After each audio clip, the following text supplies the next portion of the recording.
Yeah. Did you ever have to do something during that? That's bad.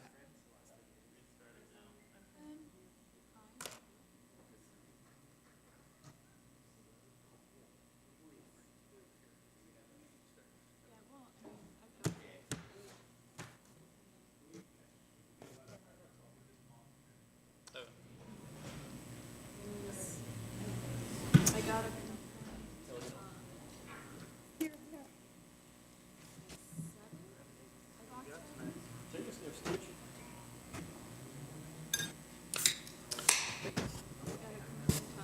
You ready, Claudia? And October 21st. So yeah, they were. All right, the time is now 6 p.m. on Tuesday, February 13th, and I'll call to order the City Council work session. And up first, I'll call on City Attorney David Leitenberg to introduce our topic. Good evening, councilors. This evening we are discussing campaign finance and disclosure requirements. I'm afraid that this is a topic that I imagine all of you are much more familiar with than I am at this point. But we are diving in to have this discussion, hopefully see what changes might be made or considered as of this evening. As you know, as I have learned, this was an ordinance, this was a law passed in 2020, and it largely follows what was going on in Portland at the time. We were looking to get disclosure requirements from all people campaigning for office, and as I understand it, there was some discussion about campaigns for ballot measures as well. However, those fell short in Portland. They did not meet muster with the courts, and therefore this follows what happened there, that these only apply to campaigns for office. In your packets, we referred to the Chapter 210, where these are currently codified in the municipal code. Based on the timeline there, since 2020, these have been operative for 2 elections. And I'm sure that you've all dealt with them to a certain degree. As you are aware, there are just a few operative terms in this code, and you can see them on the screen in front of you. First, out of 020, political committees are to register with the Secretary of State. That is a redundant clause. That's already required by the state. It's just emphasizing the importance to this community. Following that, we have some requirements for prominent disclosure of funding or funding sources toward materials that go out from a campaign. You can see the specifics in the code that's attached to your report, but in general, it's just that the funders or the highest funders toward any material that goes out with regard to a candidate's campaign must be prominently disclosed. There's a lot of specifics as to what prominent disclosure means, and there has been guidance circulated by the finance department as to exactly how that's to play out. I'm sure you've all seen it.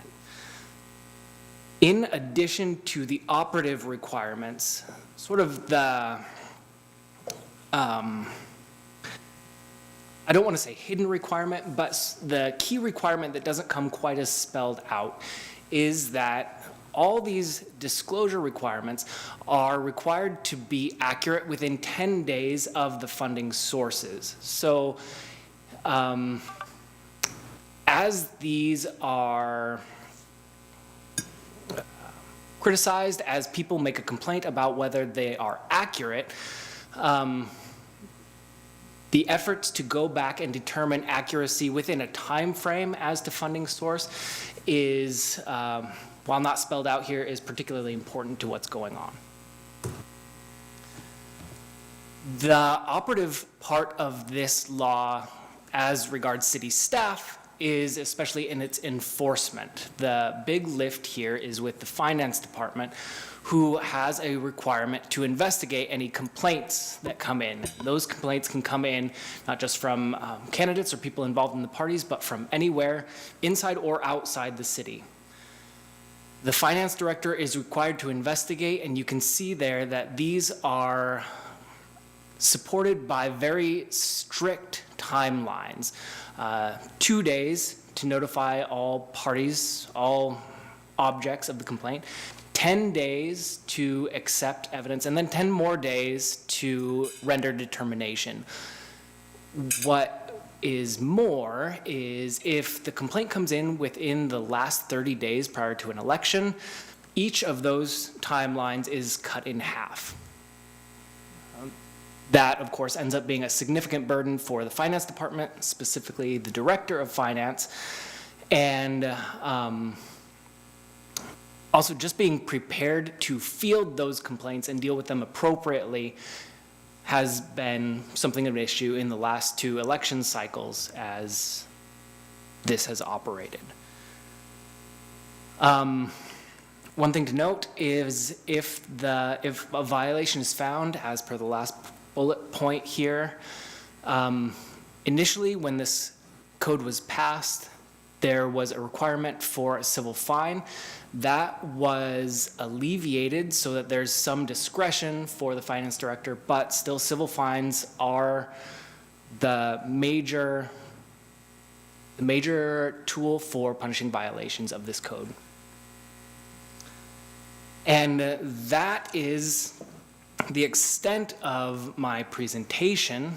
If you would like to ask questions or begin the discussion, that would be great. We also have the Director of Finance here if you would like to ask any specific questions about costs, timing, or the situation as it has occurred over the last 4 years. Ultimately, staff's request is to reconsider the necessity of this law. The staff burden is significant, and if not to reconsider the necessity, to give some guidance on how this might be improved or continue on into the future. Thank you. All right, so I'll open up for discussion. Just go down the dais. Kelly? Well, Jeff kindly reminded me that this was something that Sal had brought up when we were using it for the, it was an offshoot of the ballot measure we were trying to get passed for the care centers to, at any rate, I no longer see any purpose to this, particularly since it doesn't affect ballot measures anyway. It's a redundancy with the state rules, and personally, I would be in favor of dropping it altogether. The only person I know that's really run afoul of it is Scott, and it took quite a bit of time for him, I know. Past Mayor Hill, is that? Yeah. Okay. Councilor Payne, do you have any comments for campaign finance policy in the city?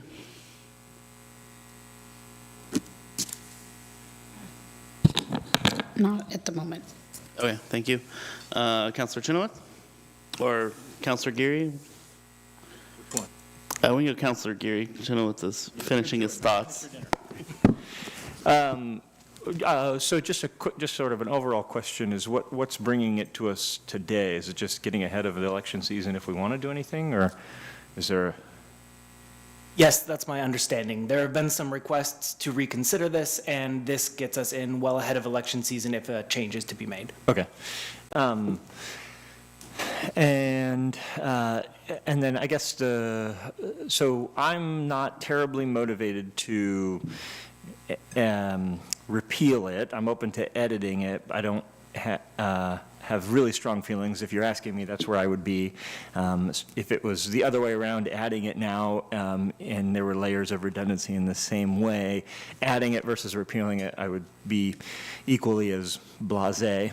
But I think my main question would be, how has it been as a staff capacity concern to the finance department? Is that I'd like to hear a little bit from Director Cuellar on how it's been to date for the 2 election cycles to manage it, and how much of that was a learning curve and getting it propped up and feeling a little bit more comfortable with it, or how much is it's always just going to be this huge time suck every 2 years?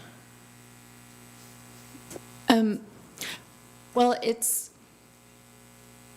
part of it is there's kind of a high anxiety component to it of just wanting to make sure that every 2 years I really understand it and I'm able to discuss it. And when questions come in, we'll get questions from candidates, people who support candidates, and also from the press about, you know, these nuances and things. So just feeling prepared for that each year. But because the approach we've taken is that it's complaint driven, it thus far in the first election cycle, there were only 2 complaints made. They were both within the 30-day window, so just the time, not only for staff, but as Councilor Menke pointed out, for the candidate also, they had to, I assume, stop campaigning and spend time pulling together all the information I needed to be able to do the investigation and within the timeframes, because it makes sense that the timeframes would be really tight, because if someone was abusing something, you'd want to know it quickly so that members of the voters could be aware of it, right? So I assume that's what drives the really tight timelines on turning this stuff around. With 2, it wasn't a huge deal, but say we got 7. I don't know that I'd be able to do that many all at once and stay within the time frames. I mean, that's a concern. And also it just would mean no other work would be getting done kind of in that, potentially in that period. So that's, it would affect that. But I just want to comment that I think the things that whoever had turned Scott in, he would have been called on it at the state level also for what happened. I know I certainly went through the same thing with the state. And it just depends on who they wanted to complain to, so it just opens up the opportunity for more complaints. But the state's going to look at you just as hard as Jennifer would have to. So what's the point of having 2 levels of it? and I can tell you, the primary source that I used, other than the information that that I got from both the person who was making the complaint, saying here's the it's all about disclosure on your materials, right? So what the information from them, and then the information from the campaign that had been complained about, gathering that information, my primary source was the state. So that's where I spent most of my time, on the state site, going through all the financial information there to see if it tied out with the information I was getting from the campaign, under review. So it really was, and I'd call the state and, to clarify things. Right. Am I understanding the data and the timing properly here? And, just, it's not my field, right? So wanting to do this well is important because, we're a democracy. It's the whole point of everything, right? So that's my personal issue of just how seriously and kind of high anxiety it is for me to be sitting in that seat, because it's just, it's pivotal as a principle in our country, right? So while we use the state, I see what you're saying. While we use the state's website because that's a built-in infrastructure for reporting. As a clearinghouse for that information, you're using our local ordinance and code related to campaign finance had a few more specifics and things that were unique to McMinnville. And forgive me, I'm not an expert on the code, but there were a few more provisions that were unique to McMinnville that I felt were helpful. Yeah, I think my understanding of where the difference is, and again, it's been 12 months since I've gotten deep into it, preparing for last cycle, but it's all about your campaign materials and your campaign communications and how you disclose who paid for which communication. Whereas the state system is about just generally who's donating to your campaign, and on the flip side, looking at your expenses out, is all of that proper? So I don't think at the state level they're looking at your actual campaign materials or listening. I only got print material complaints, but there's room for, radio or this audio kind of things. I think it would be challenging to be able to figure out whether a radio ad, how I would find it to be able to, anyway, so. Yeah, the timing seemed a little bit shorter with the state, too, from what was described in here. I think it was less than a week that you had to have things online. So I just feel like it's really redundant. I don't really see a point to it.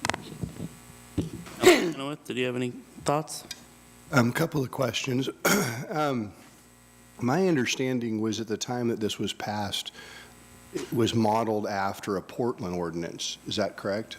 Yes, that's correct. And the only other city that has this ordinance in the state of Oregon is Portland. My understanding is Portland and Multnomah County. Multnomah County, so Yes. Portland. Yes. It seemed to me at the time, I mean, and that my understanding is also with yours, I wasn't here when this was passed, but I was paying attention at that time. I had run for office and lost in the election cycle. I think that right before. I'm sorry. Yeah. But my understanding was the intent had to do with that, the emergency per bed fee and all of the issues around the money that came into that, of which this doesn't address that Doesn't address it. at all. I hope that it would, but it didn't. They took the ballot measure out of it. Right. In terms of redundancy, I thought in 2022, the state of Oregon did pass campaign finance reform measure that included similar type language requiring you disclose on your mailings and on your flyers who it was that paid for this. Am I inaccurate in that understanding? I am not able to speak to the specifics of what went around, but as I understand it, there was significant statewide movement towards something that would be entirely redundant to this, but that it did not come through. Maybe the walkout killed it. Maybe that's what I understand. Okay. Now, if I missed something that did pass prior to that, I apologize, but my understanding is efforts to get here were affected by the walkout and still exist in some form, may likely come back, but did not pass. So I'm with you, Kelly. I feel like, it's not a McMinnville-sized solution. I mean, I don't remember the dollar amounts. I want to say it was like $1,000 you had to report, and under $1,000 you didn't have to report. Is that right? 150, I think. I think Well, the $750 is for Orstar. I think it was for the advertising. I want to say if you kept it at $9.99, you didn't have to, but if it was $1,000 or more, you had to do that. And given how little is spent in city council races and mayor's races, it makes sense. The only one who would have been hung up by that would have been a mayoral candidate. I was hung up. Oh, were you hung up too? Oh, yeah. Fortunately, I didn't get hung up there. I did get reported to the state in 2020. to Orstar and had fun with that. That took 2 years, and then I got a clean bill of health. But I feel like it's a wrong size solution for McMinnville, given how small our races are and how little money. I mean, Portland is what, a city commissioner race there is $500,000 or something is the amount of campaign dollars going in. You know, we're at what, 5 or 10,000? It just seems an overkill reaction. It doesn't address the actual issue that we were trying to address, and it's duplicative. So I would agree with you. I think it's not something that fits McMinnville. May I? Thank you for those thoughts, Councilor Chenoweth and Councilor Payne. Thank you. Like Councilor Chenoweth, I wasn't here. I guess I'm confused by maybe the goal or motivation to have the ordinances in the first place. So that I can expand on that a little bit if you'd like. Thanks. The goal or motivations for this initial ordinance was around basically trying to expose or have transparency in out of area or quote unquote dark money coming into campaigns, local campaigns, whether that was state associations or out of state, organizations that have taken interest in some Oregon elections and even local races and local ballot measures that we've had here in the city, and have had an effect financially on that from an election perspective. I think it was intended, but it missed the mark. And so what I hear staff asking for right now is, do you want us to invest our finite resources into enforcement and standing up this policy every election cycle where it has to be priority number one for our finance department? Or are you happy with the provisions that are in the state policy, and we can move forward and know that we're capturing 80% of our current policy, but there is a few things in the state policy that aren't captured? Thank you.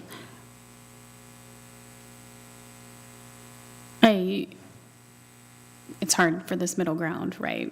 To the 20% that's missing. And that's a generalization, back of the napkin math, as Mayor McMinnville would say. Whatever number you can come up with, David.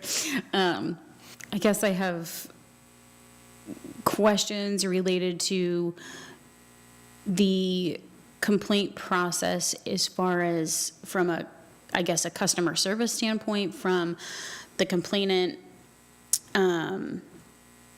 not as far as how much time it takes, but interactions and the quality of those interactions. And is the conduct from outside of the city professional and kind?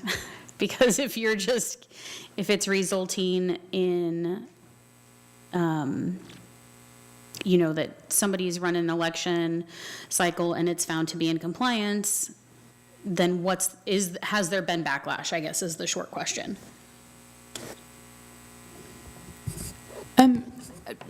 No, in the finite actual history of us doing this, I haven't felt any ugliness or backlash.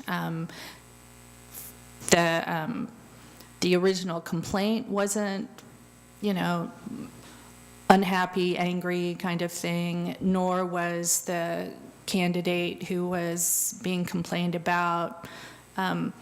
He was just gracious to me in terms of, helping me and turning around the information in the time frame that the campaign had to do that. And so I think, just reflecting on this, not as a finance director, but as a member of our community and a voter,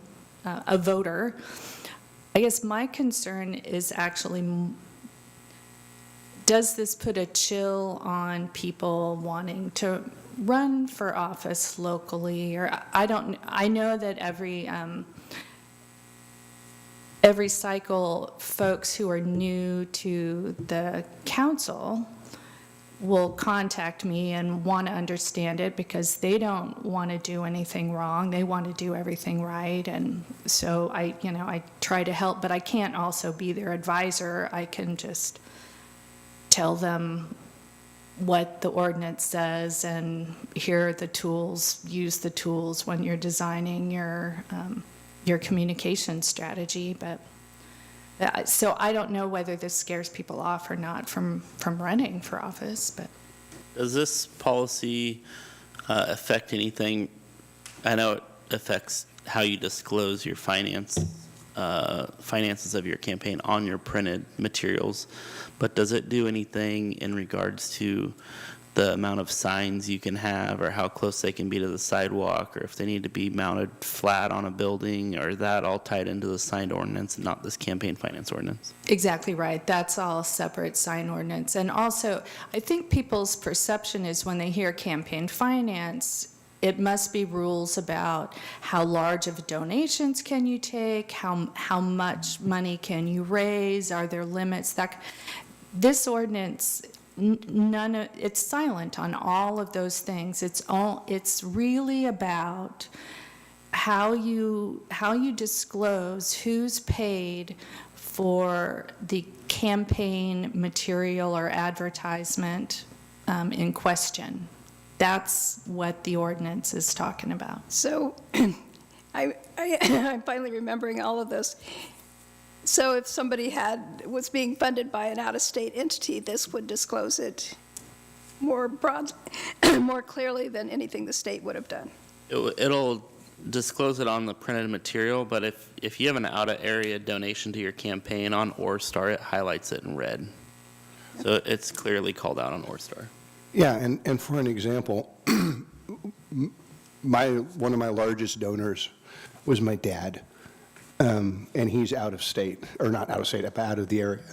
But it wasn't enough that it would have qualified to be put per our ordinance on my material, but it showed up in OrStar as out of the area. So you have that's already disclosed if people know to use OrStar. Yeah, so it really doesn't make any difference. I think the other side of the argument is the difference it makes is it allows the public to just be able to read a printed material and know where the finance came from without having to navigate OrStar. Not that me being a finance person that likes finance, to me OrStar is not hard to navigate, but I understand you have to actively go find OrStar. You maybe never heard of it if you're a member of the public, or you're relying on a news agency to dig into that, or you're relying on an advocacy group to expose campaign contributions. So I'm more interested in the capacity issue with staff personally, and that if we're just creating redundant work that's not really affecting any change, then I personally would be fine moving on from it. But I'm open to your guys' direction. And Councilor Geary? Yeah, I think 2 election cycles isn't enough to make a trend. It's 2. We've gone from 2 complaints to 0, so if we're just going to bottom out at 0, we're never going to get another complaint again, right? If we're using 2 as our standard. And I also think that not having had a large enough outside donation to trigger the thing that we're trying to make sure gets daylit isn't a reason to repeal it. It's perhaps good. I hope we never have one, because if people read that and it shies them away, not from running for office, but from donating large amounts to sway elections, then it is good to have it in there, whether it gets reported or done or prevents it from being done in the first place. So I don't think not having it have had any complaints or have had any filings of a high enough amount isn't reason to repeal it. I think that's good. Just a point of clarity for you, Councilor Geary, we've had donations high enough to make the individual report on their signage, myself included. I had to print that Local 3099 bought me some signs. Yeah, Scott did, I'm sure. I think the mayor did. Both sides of the last mayor race had that, and I think Local 3099 donated to some other candidates as well. And And further point of clarity, my reason for pointing that out was not to make that argument. My reason for pointing that out is to point out that Orstar is actually more restrictive, or at least more disclosure than what this ordinance does, because this ordinance is only triggered at $1,000, whereas Orstar in bright red indicates every out of the area donation as long as it reaches the threshold of $100. So you have a much again, it goes back to the redundancy question. Are we doing something that's redundant for something that only applies to city council and mayoral races, and is really an outsized solution for this area?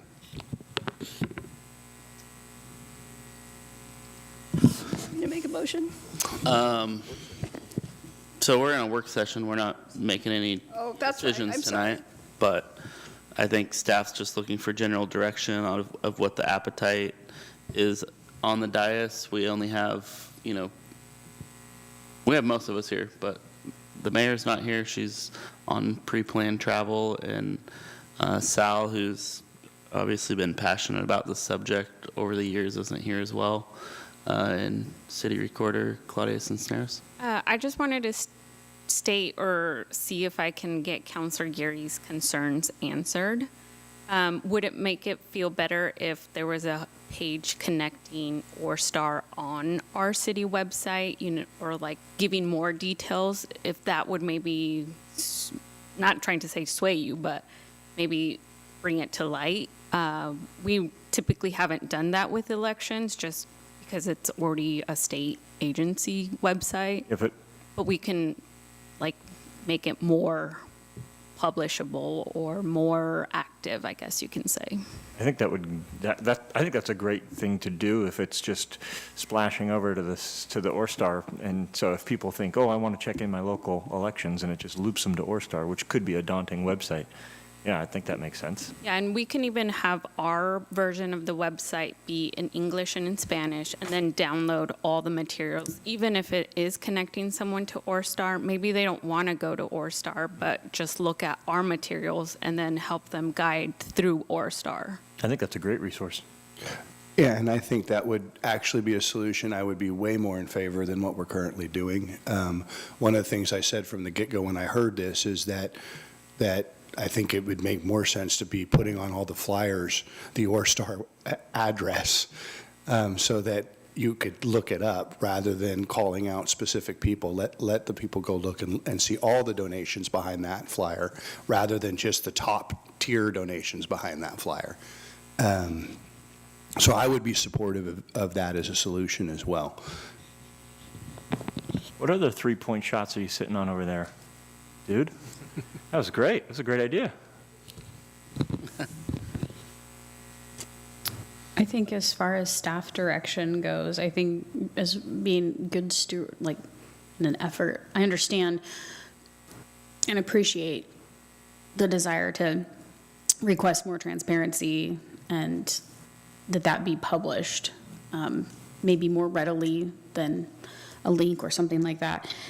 But I think in terms of the council being good stewards of stakeholder funds, it doesn't seem like it's in the best interest of the city's funds and staff and resources to continue the enforcement process of it, especially if it got away from you in terms of the number of complaints and the deadlines that you're trying to enforce in that. So I would be interested in looking at the repeal. So what I'm hearing here on the dais tonight is that there's somewhat of an appetite for a repeal.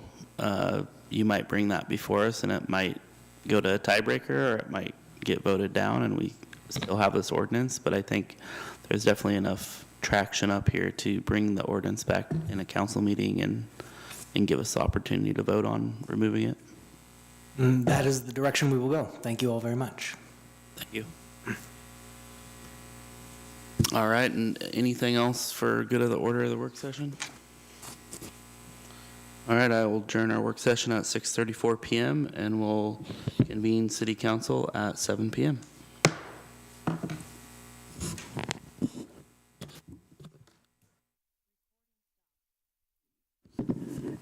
what's the next step on the laptop? Yeah.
All right, the time is now 7 PM on Tuesday, February 13th, and I'll call to order our city council meeting and call on City Recorder Claudia Cisneros for roll call. Counselor Geary, Good evening. Counselor Minke, Present? Counselor Chenoweth, Present. Counselor Payne, Present. Counselor Peralta and Mayor Drapkin are absent this evening. Council President Garvin. Here. All right, next up is Pledge of Allegiance, and I'll call on Counselor Chenoweth to lead us in the pledge.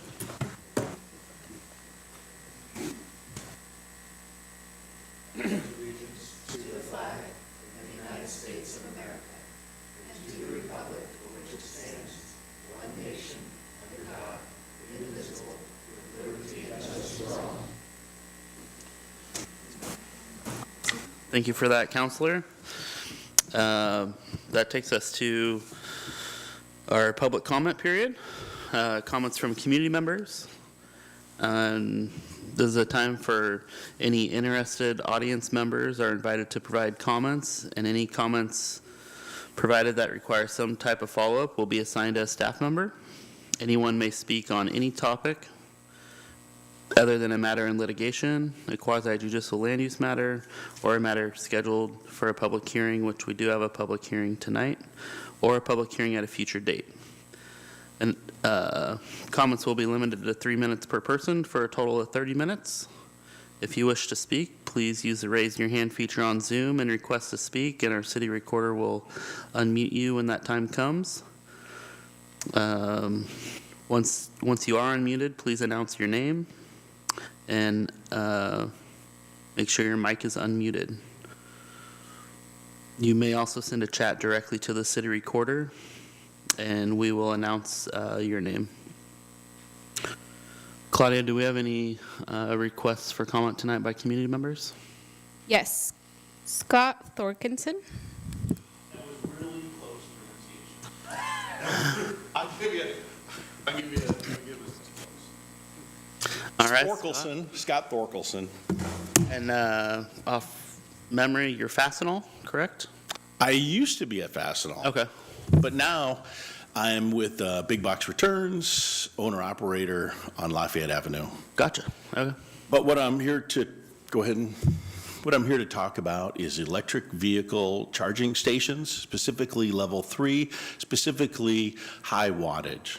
So something 150, 200. What I would like to say is it's amazing that the federal government right now is just really finding this very important and just really just ramming this. And so the car makers are making it, but I can tell you is that the infrastructure isn't there right now. And so right now it's interesting, the federal government is dishing out huge amounts of money for infrastructure development. And that is why I'm here, is that hopefully the city of McMinnville is saying, wow, there is some money here. Before I get into that, though, I want to say charging stations, different from gas stations. When you go to get a gas station, you just go to the gas, they're all about the same. But when you go to an electric vehicle charging station, there's 3 different ones. Level 1, think straw, think 1 kilowatt hour. You can get a charge in your car, but it's going to be 2 days. Level 2, that's what we have at Big Box. That's what Farnham Electric, that's what you see at Walmart, Target, all those big box stores. That's 240 volt. You're running around 7 or 8 kilowatt hours.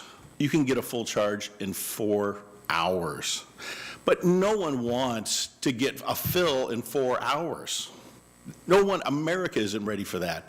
So what is the third option is level 3. Now, McMinnville does have a level 3 charging station. It's behind Oregon Mutual, but think sewer drain, massive pipe.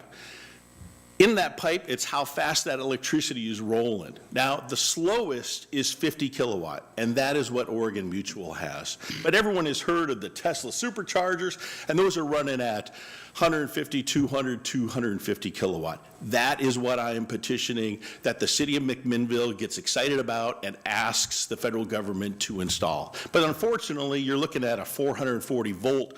No business, no one's got 440 volt, no one's got a sewer drain this big. You got to go to Mac Water and Light, and you got to say, I need a new transformer. That takes big money.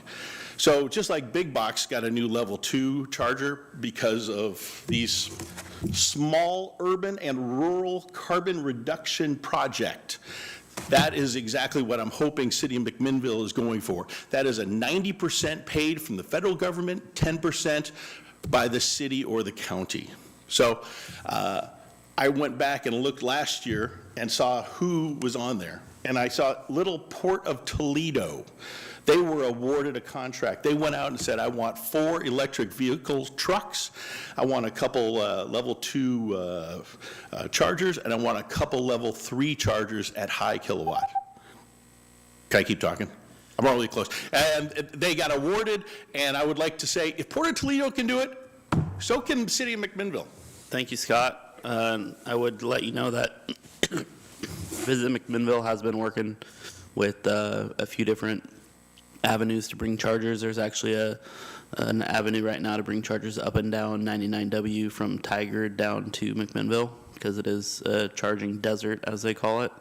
Right. But I'll actually bring up what you talked about at our next Visit McMinnville meeting too, and see if they're doing level 2s or level 3s. I don't remember specifically. What I've heard that the City of McMinnville is going in heavy on level 2s, and I'm going to say, if you're going to do it, do what the people want, which is a level 3 at high kilowatt. Don't just get level 3, high kilowatt, level 3. Oh, thank you, Ad Dog. Thank you. Yeah, and if you want me to help, I'll help. If not, you know, either way. Okay. And your contact information, Claudia, has that? Okay. I'll follow up with you and try and link up on that grant opportunity. Cool. Thanks, Anna. Thank you. Any other public comments? That's everyone who has pre-signed up. Is anybody else in the audience that hasn't filled out a card? Would you like to come up and comment and fill out a card after you comment? What about on Zoom? Do we have anybody on Zoom that would like to speak this evening? No one has raised their hand. We'll do one more call for anybody on Zoom to raise your hand, and our city recorder will unmute you, or anybody in the audience if you'd like to come up and speak. Hearing none, I'll close public comment, and we'll move on to our public hearing. Our public hearings to consider resolution 2024-06, a resolution to submit an application for the McMinnville 2024 Housing Rehabilitation Community Development Block Grant, also known as CDBG, to the Oregon Business Development Department, OBDD, and appointing Community Development Director Heather Richards as both the project and environmental review certifying officer. Does any counselor need to declare a potential conflict of interest or accuse themselves regarding this resolution? Hearing none, I'll call on Heather Richards, our Community Development Director, to give a presentation on this topic.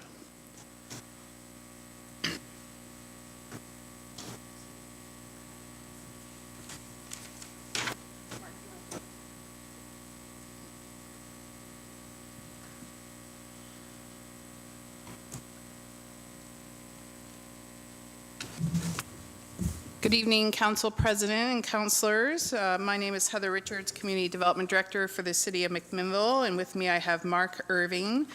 You want to introduce yourself, Mark? I'm Mark Irving. I'm with the Yamhill County Housing Association, Affordable Housing Association, excuse me. Oh, is it not on?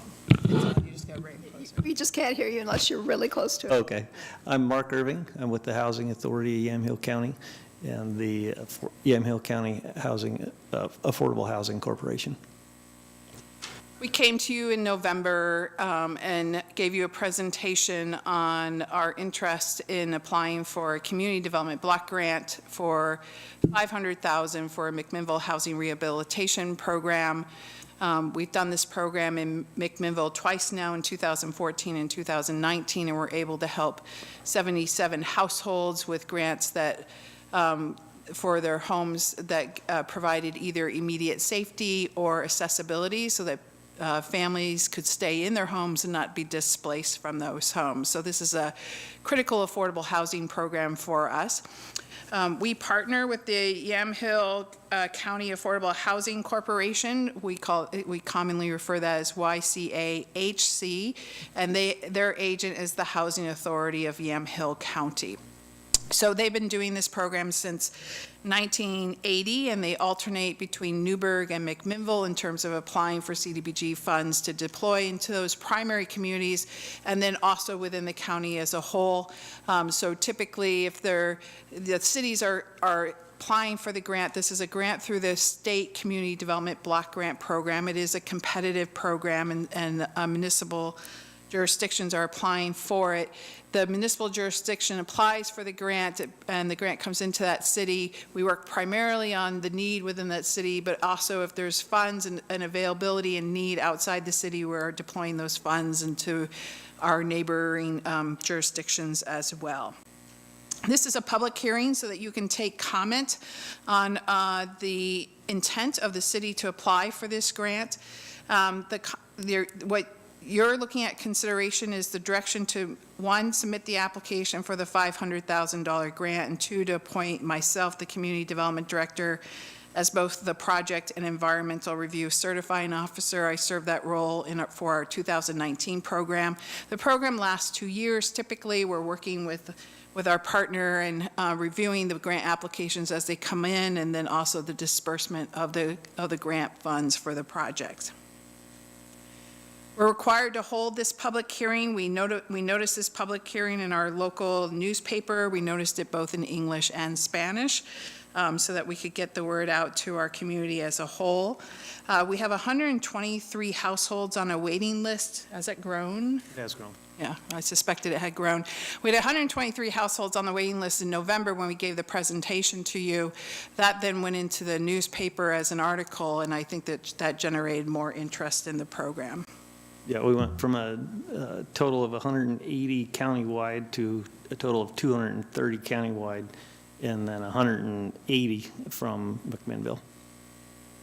So obviously that shows the need. We're not going to be able to meet all that need with this grant, unfortunately, but anything we can do to keep people in their housing here in McMinnville helps with our affordable housing program and doesn't displace them. And so it's a very important program for us, and we're recommending moving forward with it.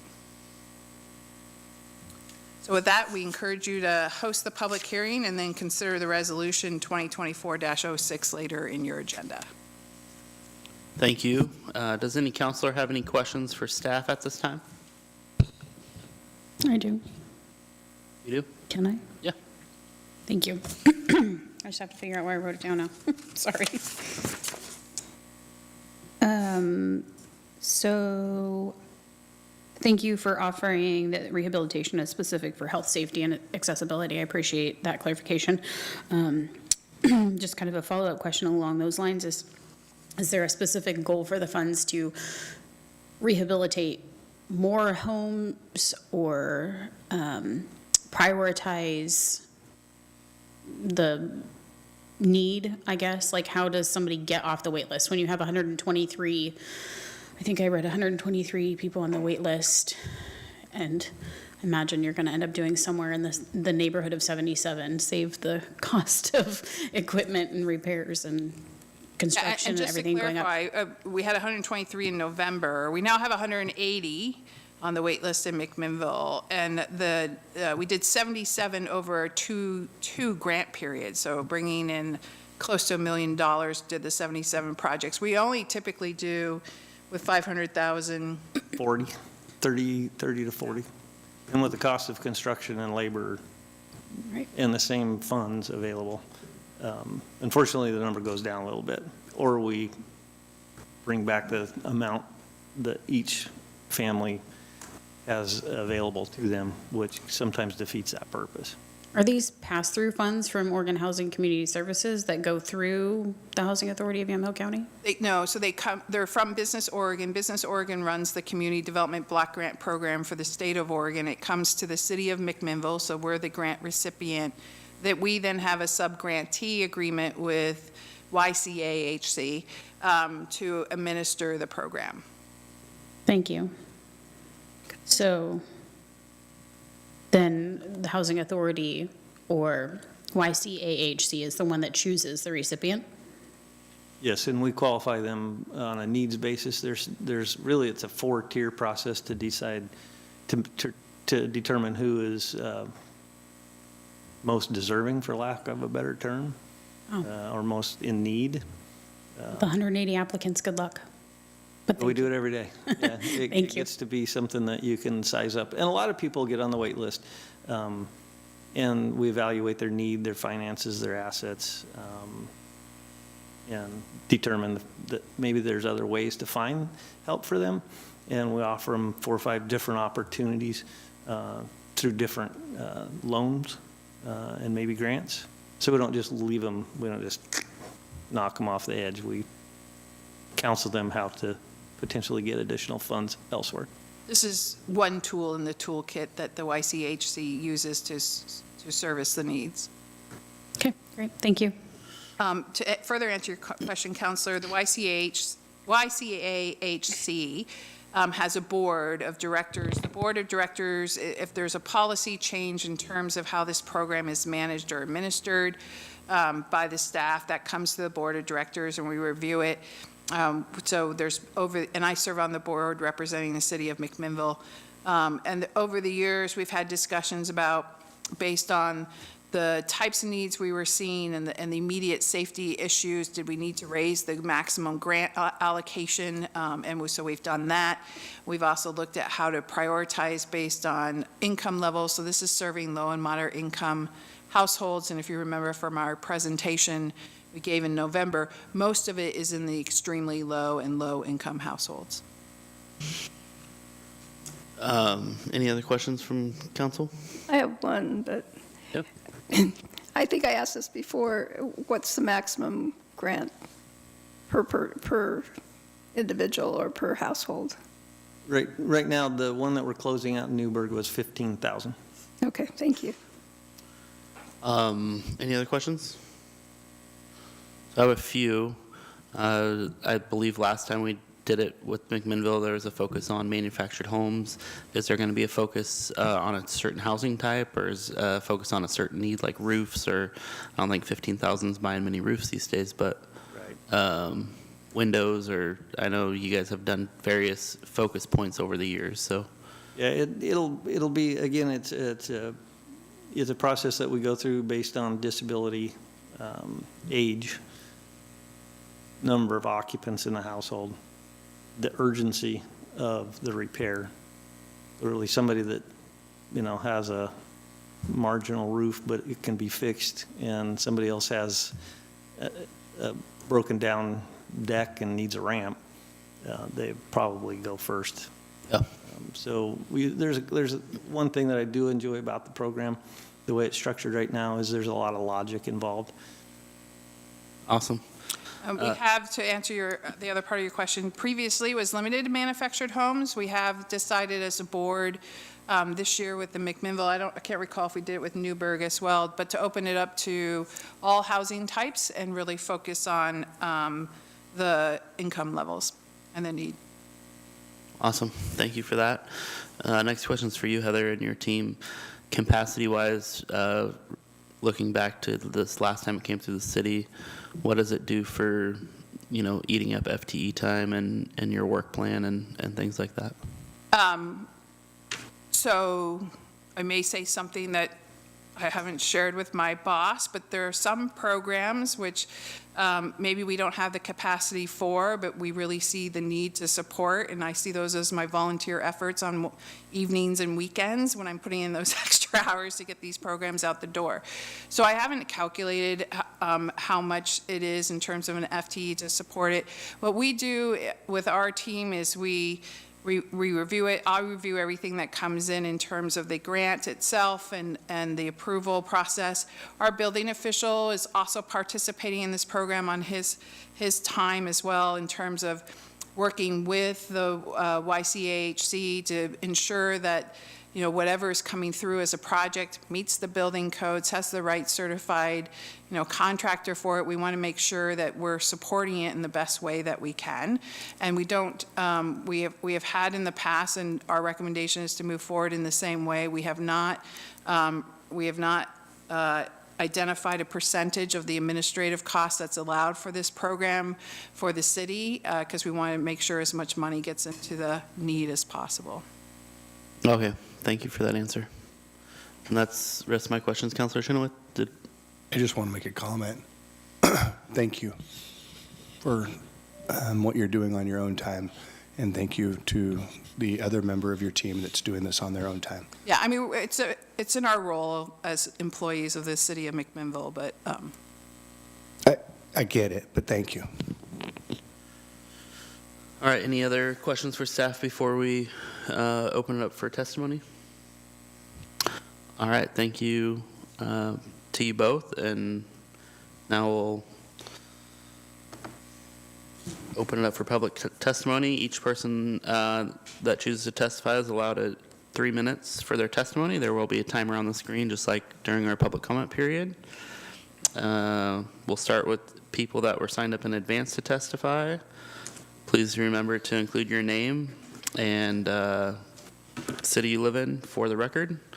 Claudia, do we have anybody signed up to testify? Yes, we'll start with Mark Davis. Thanks for joining us, Mark. Thank you. Mark Davis, I just have to say McMinnville, right? I don't have to give my street address? Correct. Okay, I want to be keeping it straight here. I think this is one of the most important programs that the city supports. I used to work at the Housing Authority, worked there almost 20 years. I helped oversee the rehab program, used to present budgets to our board, and this program would always lose money. And I would say to our board, this is the best investment we can make. You're losing a little money because for the number of people that we're serving and the long-term impact it has on the community, it is really worthwhile. So I strongly urge you to support this. And I don't know how it works these days. In the old days, that it was a loan program, and the money, when it came back, got recycled in the community. So this money has gone around and around. Hundreds of people have been helped. In today's value, probably millions of dollars of improvements have been made in housing in the community. So it's good all the way around. Thank you. Thank you, Mark. Does anybody have any questions for Mark? All right. Hearing none. Anybody else sign up? That's the only person that signed up. All right, so I'll call on the audience if anybody else that hasn't signed up would like to speak during this public testimony. Seeing none, anybody on Zoom, if you'd like to speak on this subject for this public hearing, you can use the raise your hand feature or message our city recorder directly and she'll unmute you.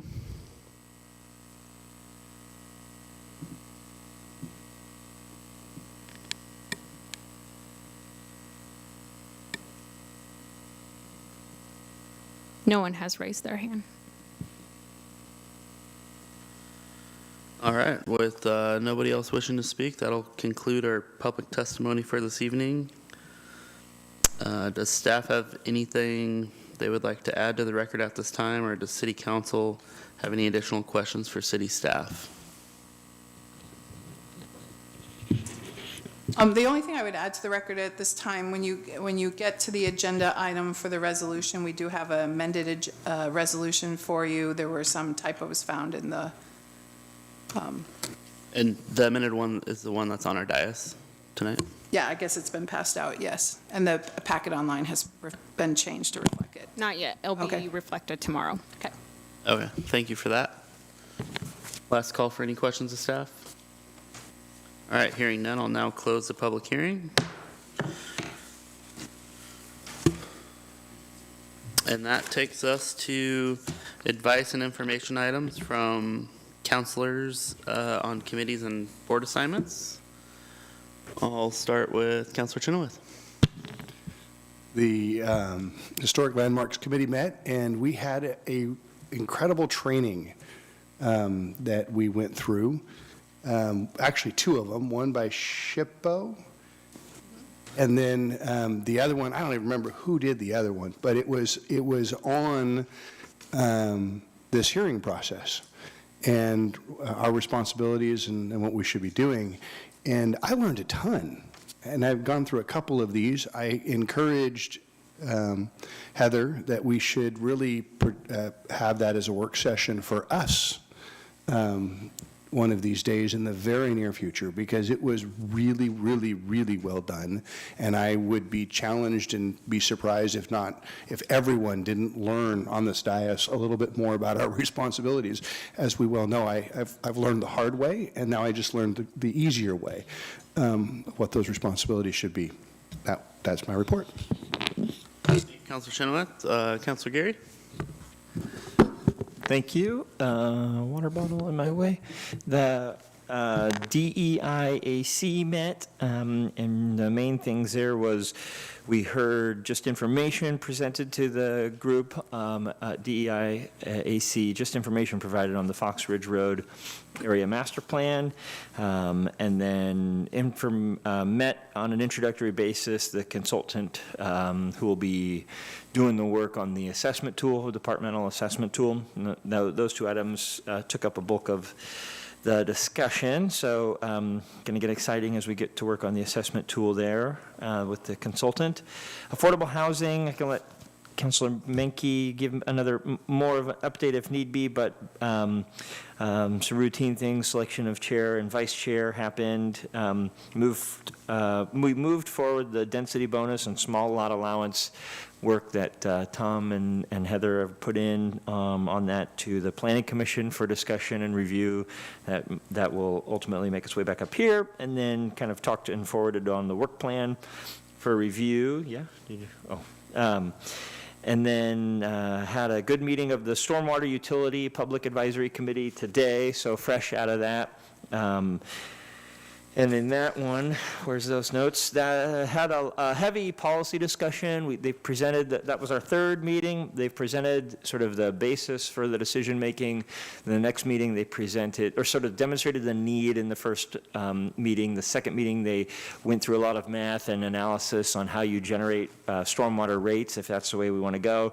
And then this third meeting was a lot of, if we do prop up a utility program, have a lot of policy discussion on what should include our own property, not our own property, at what rate, minimums, a lot of fine tuning. The punchline of all of those questions was we needed a little bit more information, so we're going to come back on March 13th, I think, and have a follow-up meeting, and then that'll inform the staff and the team to come back to council in April, where they're going to present recommendations to us at the city council level at a work session. And a reminder of the next steps after that on the Stormwater Advisory Utility Committee is in May, the council will consider adoption of a stormwater utility, and the committee continues and begins discussion of a stormwater or sewer utility rates and SDCs, and then targeting August adoption of that. So that's the initial timeline for the stormwater utility pack. And then MURAC, we met and got an update from the MURAC subcommittee that's going to be working on writing the RFP or RFQ. They learned about the difference between RFP and RFQ.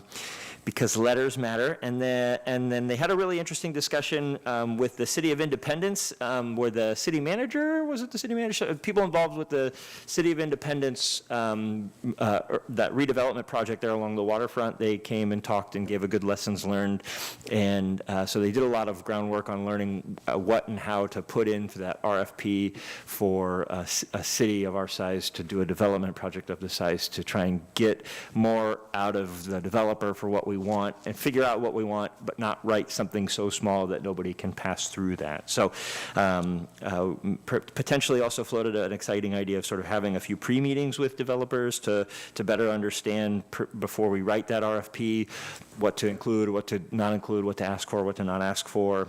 And then we still plan on having a community workshop opportunity at the the end of March, early May, where we can kind of open that up. What would you like to see? That kind of exercise. So that was a good action-packed MURAC meeting there, and that is my update. Before you move forward, Chair, I need to add one thing to my HLC report. We also voted on chair and vice chair and retained the current ones. Thank you. And thank you, Councilor Gary. Going down the dais, Councilor Minke. The only thing I have to add is on the Affordable Housing Committee, I was reelected, and Zach is now the co-chair, or the vice chair. And then we are having a Parkway meeting on Thursday. That's about all I've got. All right.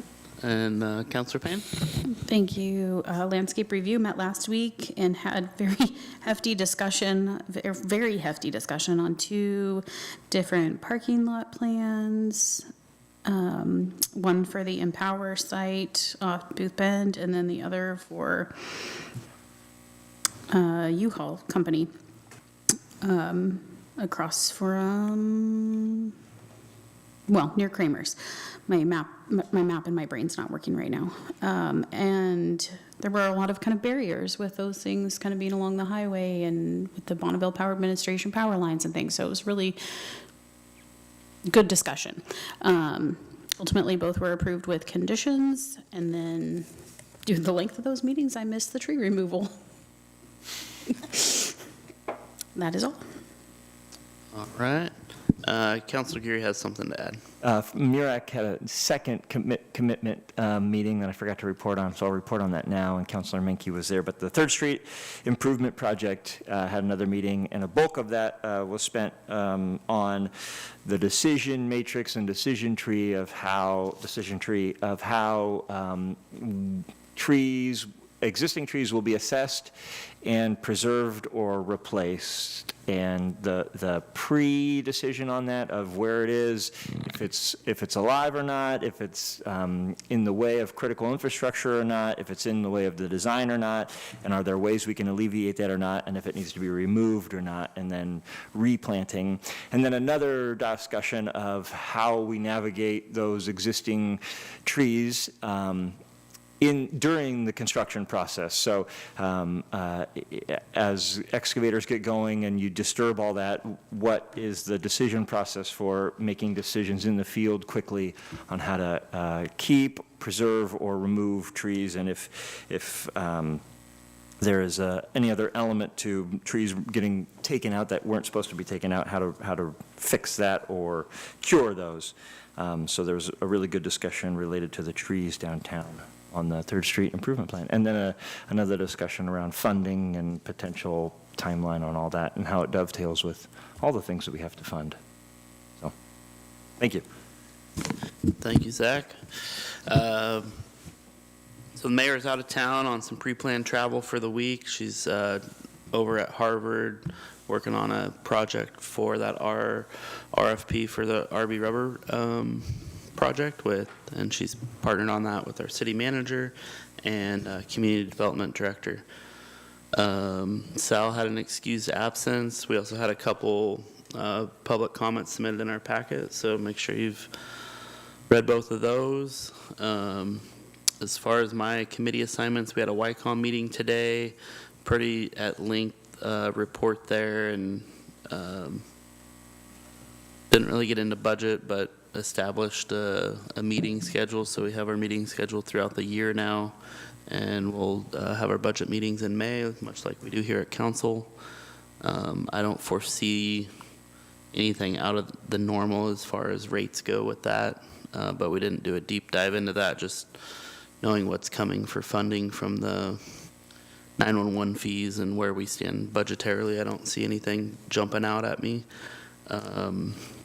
Fire district, we've done most of our transitional pieces. We have a few back and forth bills with the city still, but I think we're well on that path to wrapping that stuff up here in the near term. Airport Commission, we had some interviews for our vacancy on Airport Commission on Monday. So in our next council meeting, you'll see an appointment recommendation for a new airport commissioner. We had 4 great applicants. They all interviewed very well, and so excited to get that new airport commissioner appointed and appointed ahead of our March meeting so they can be a voting member. And then I'll also refer you to your packet from our budget committee interviews. We'll be making those appointments tonight too. So visit McMinnville. We'll meet next, we have our annual board retreat here at the end of the month. So our first meeting in March, I'll have a report for you on that. And I don't have anything else, so I'll call on department head reports. And first up will be our city manager, who's under the weather, which is why he's not here in person and on Zoom. Anything? Thank you, Council President. Nothing to report tonight. Thank you, Jeff. Next up is City Attorney David Leitenberg. Sorry. Good evening, councilors.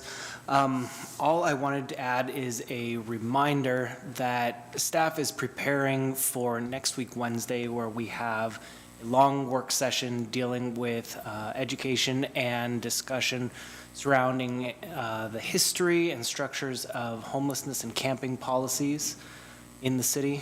Just remind you all that that is coming up.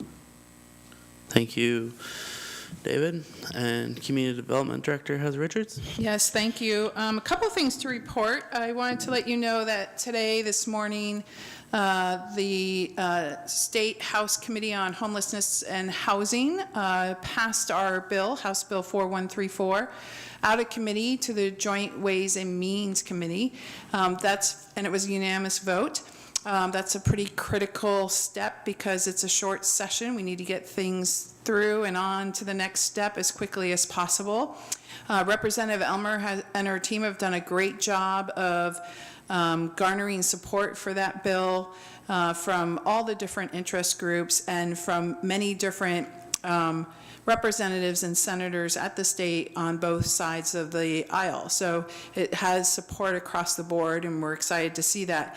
For the city of McMinnville, we have a request in there for $2 million to help fund the infrastructure that we need for Water Zone 2 to be able to enable the development of a 290-lot subdivision that has been approved since 2007, but hasn't been able to move forward due to that lack of water infrastructure.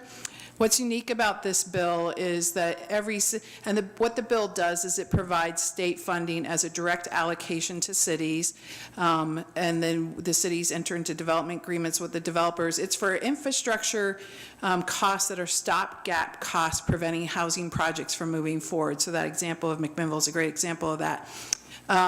And it will move the projects forward and get housing immediately constructed in the state of Oregon. We're in a housing crisis right now in terms of production.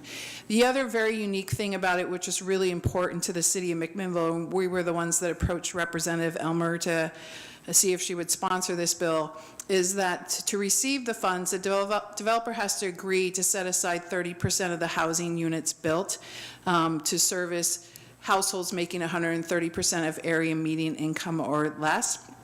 What that is that's workforce housing.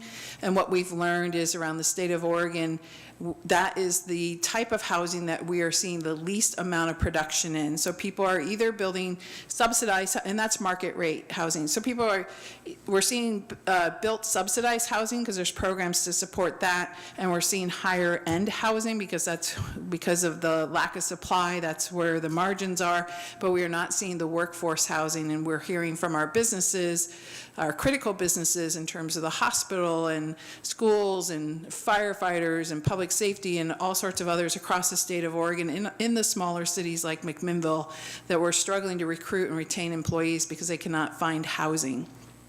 So this is a critical bill. It's for communities 50,000 or less, and we're excited to see it move on and hopefully get it through the whole system. The legislative session ends on March 10th, I believe, this year, so we should know by then whether it's made it through all its steps. After it comes out of the Joint Ways and Means Committee, it will go to the floor of both the House and the Senate.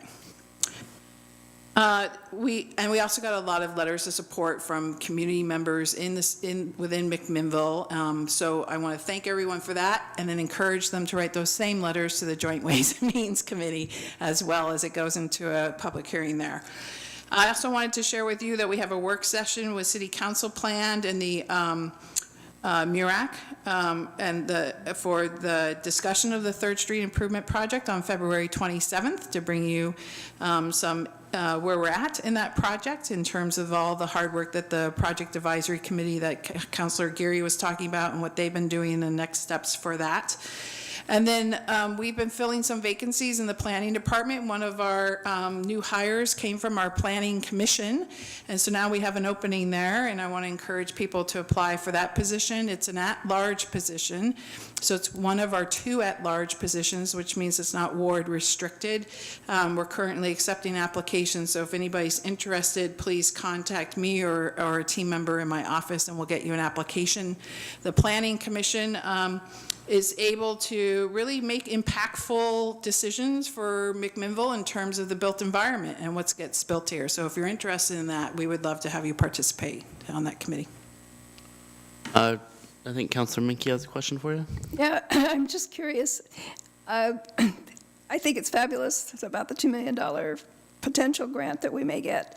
My question is, how much does the actual pump cost? I know the pump station's been built, but what does the pump going to cost? In addition, will that cover the entire? That will cover the entire stopgap needs at this point in time for that project. And so it's the public infrastructure needed. So it will get the water to the edge of the subdivision, and then the developer will be responsible for, building the infrastructure throughout the subdivision and bringing it to their lots. That's terrific. Thanks. All right. Next up, we have Finance Director Jennifer Coyer. Yes, good evening.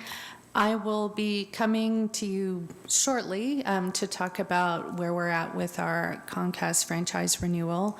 But I'd also like to mention that Wednesday, Thursday, and Friday of this week, we will be having our first round city budget meetings with all of the departments. And so really looking forward to that. It's we're at stage 1 of putting together the budget that will be before the public and you all in late April. So that's all I have to report. Thank you. Next up is City Recorder Claudia Sinceiros. Yes, I want to introduce to the council Daniel Ruiz. He is our new Deputy City Recorder / Executive Assistant. He will be supporting both Jeff and I. His face might be familiar because he comes from the police department, and we are very excited to have him.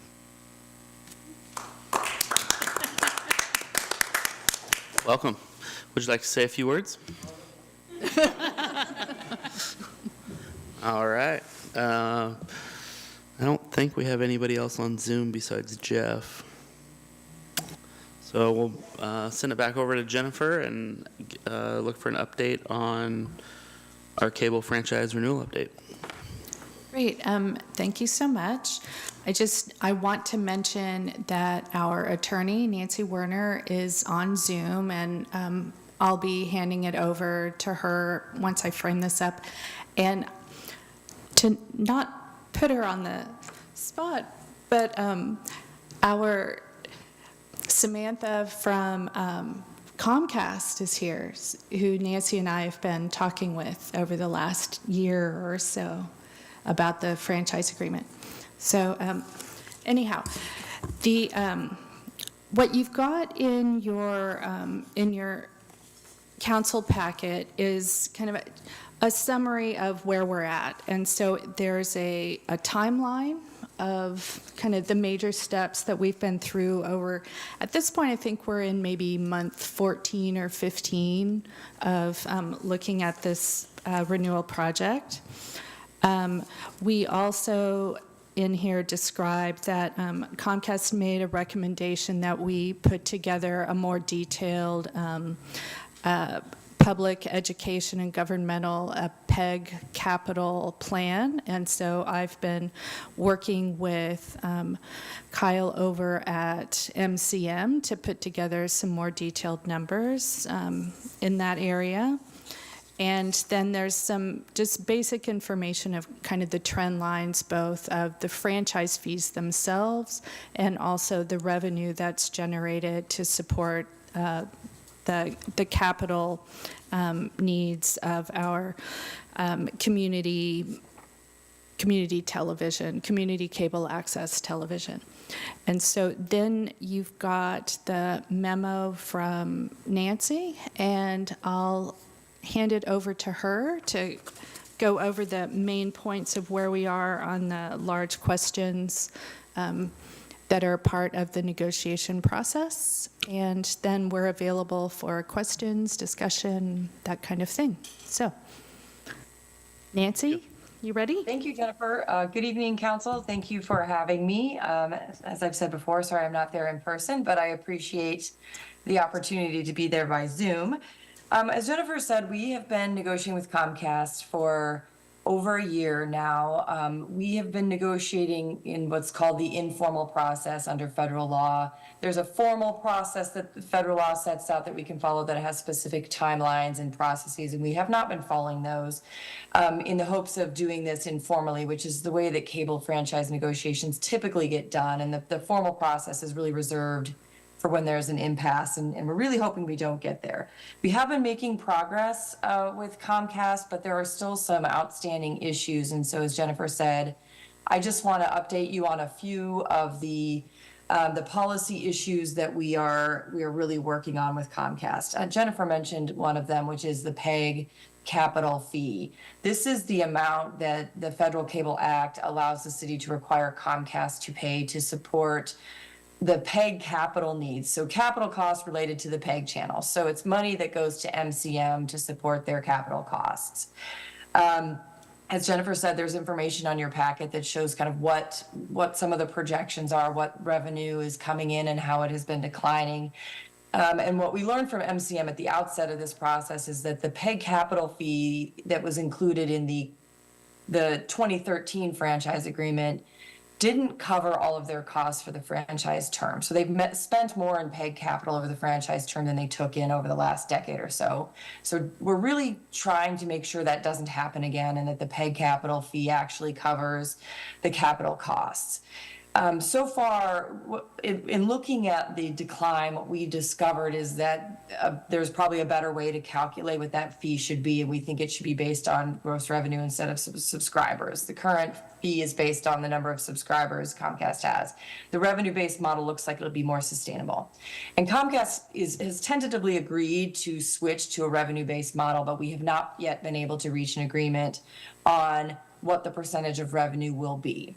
And as Jennifer said, the latest request from Comcast was to provide more detail on the anticipated PEG needs from MCM for the 10-year, what we anticipate to be a 10-year franchise term in the renewed franchise. So we are working on that. And again, optimistic that we will be able to get a PEG fee that will actually cover MCM's capital costs for the franchise term.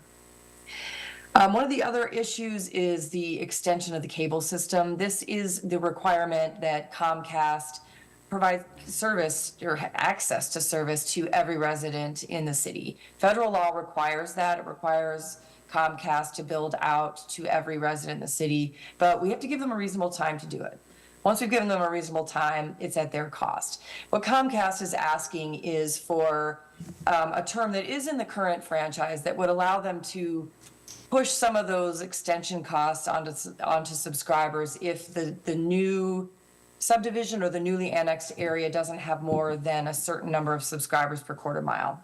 So they want to have enough subscribers in the area to, just very shorthand, make it worth their while. That is not the term that Samantha would use, but as a shorthand, that's what they're looking for. So that has been an issue because we're concerned that, we want to make sure everybody in the city has access to the service if they want it without having to pay a potentially significant amount of Comcast's construction costs. So that one we've still been working on with Comcast.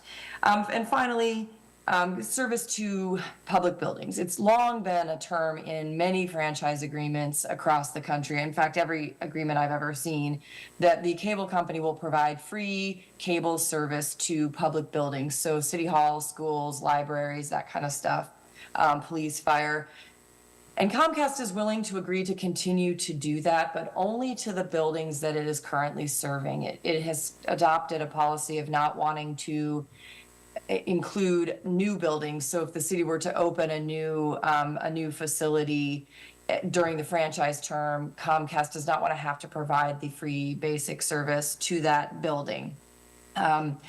There has been a change of law on this issue. The FCC has said that for these free services that the city gets, Comcast can include the marginal cost of that service in its franchise fee payment, so that if it is paying the full amount that that we can require them to pay under federal law, which is 5% of their gross revenues, they would be able to pay part of that franchise fee in the free services as opposed to the cash payment. But Comcast still has not to date been willing to agree to serve additional, like, new buildings that come up during the franchise term, even with this ability to offset the cost if there is an actual cost to the service.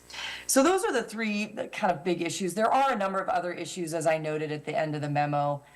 We still haven't reached agreement on the gross revenues definition, which is how they calculate their franchise fee. So it's an important term, but we're close. There's other issues with maps and records and auditing that we're still working out, but we just received an updated draft from Comcast a couple of weeks ago. We have not been able to meet with Samantha yet to talk about it. So some of these issues we anticipate we'll be able to resolve through the negotiations. But what as Jennifer said, we really wanted to just update you, let you know we are still working on this. We are hoping to get it done soon, but we still have some issues, such as the ones I mentioned, that where we are have not been able to reach an agreement with Comcast at this point. So that is my summary. I'm happy to answer any questions you have. All right, thank you for that, Nancy and Jennifer. With that, I'll open it up for questions from the dais. Councilor Payne or Councilor Menke? Councilor Chenoweth, Councilor Geary? I don't really have any questions at this time. I would like to express, though, that MCM is a very important asset to our community.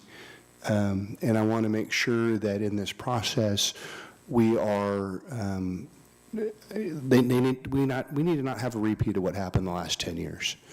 So I just want to voice loudly that this counselor supports MCM, and I want to ensure that going forward, their costs are covered as necessary through the PEG.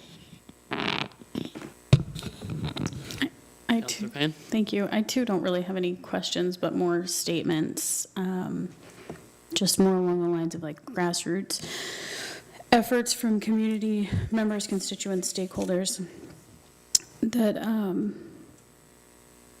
it's a tough negotiation for Jennifer and Nancy, and I'm sure Samantha, with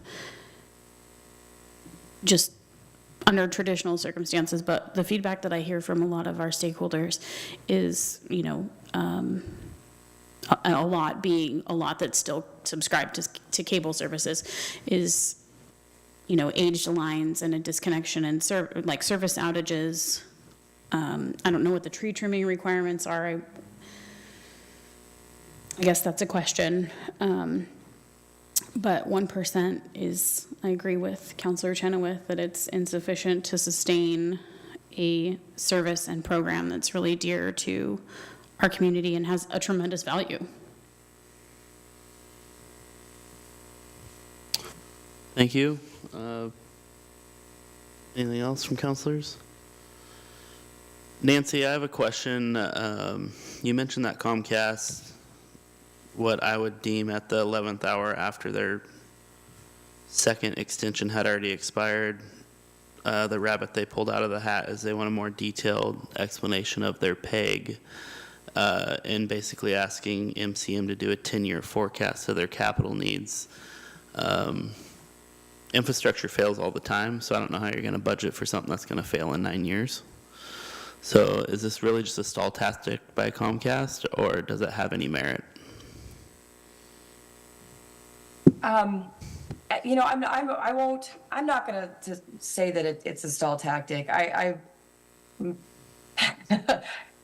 was disappointing to hear that Comcast wants a more detailed analysis. It is not uncommon, though. I will say that when you are in a formal process or preparing to go into the formal process that I mentioned at the outset, you would hire an outside consultant to do a big study that would cover, you know, all of these things and would have projections that people who do this for a living who have a better idea of what does fail at 9 years, right? And how do we decide how long certain pieces of equipment should last and all those kinds of things.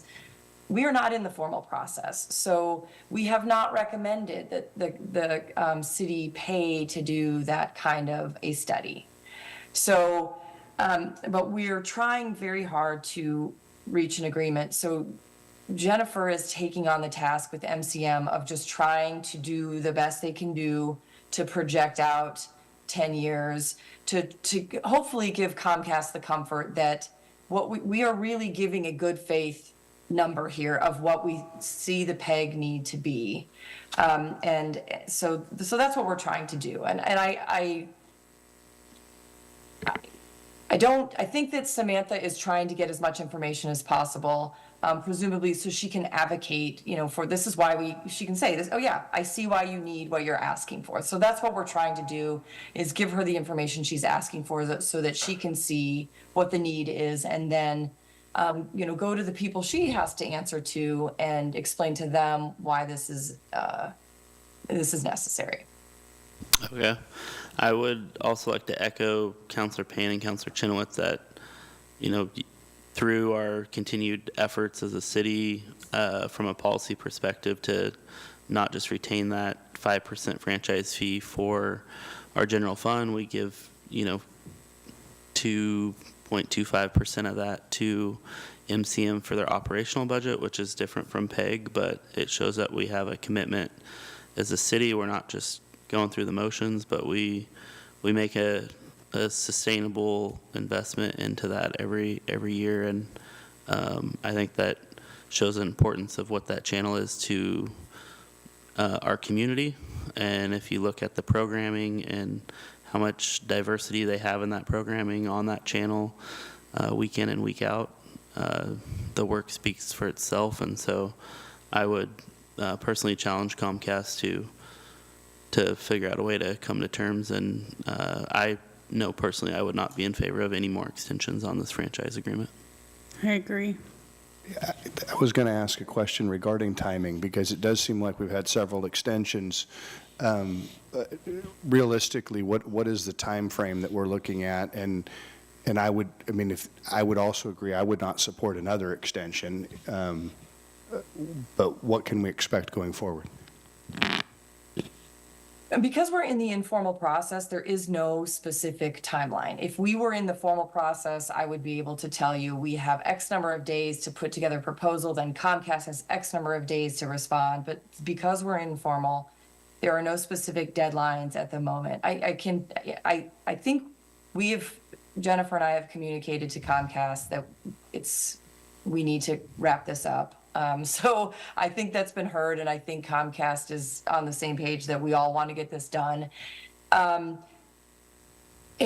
I think one other thing I'll mention is that Comcast did acknowledge that the last extension has expired, but they are going to continue to operate under the current franchise, the expired franchise, as if it is still in effect. So the city does have that protection that Comcast has agreed to continue to abide by that.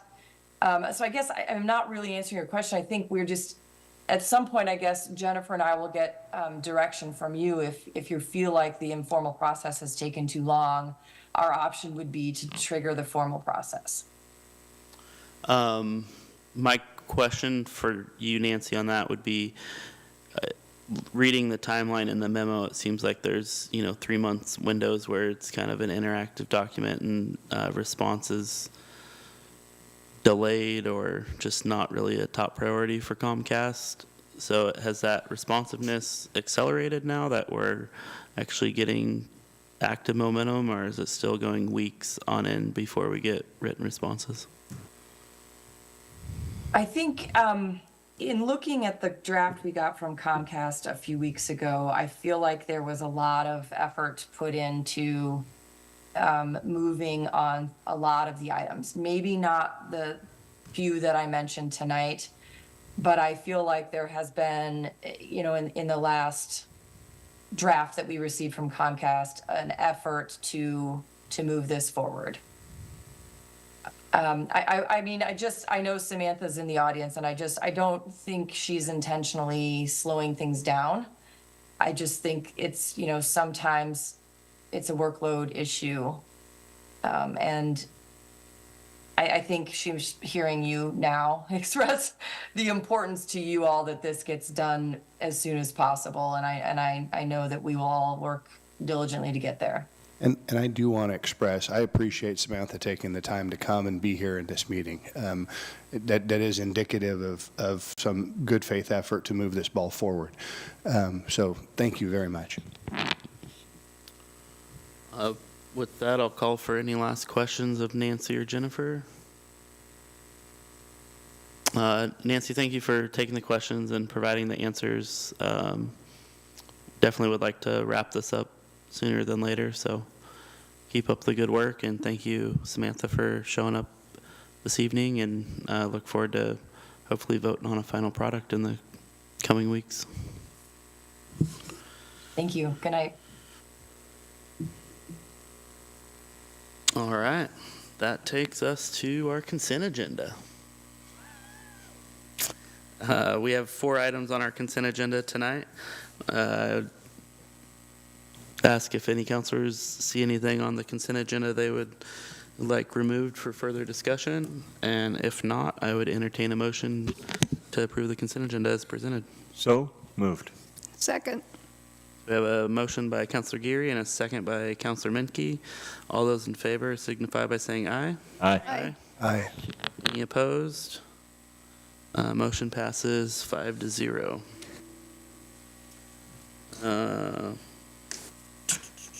That takes us to new business. And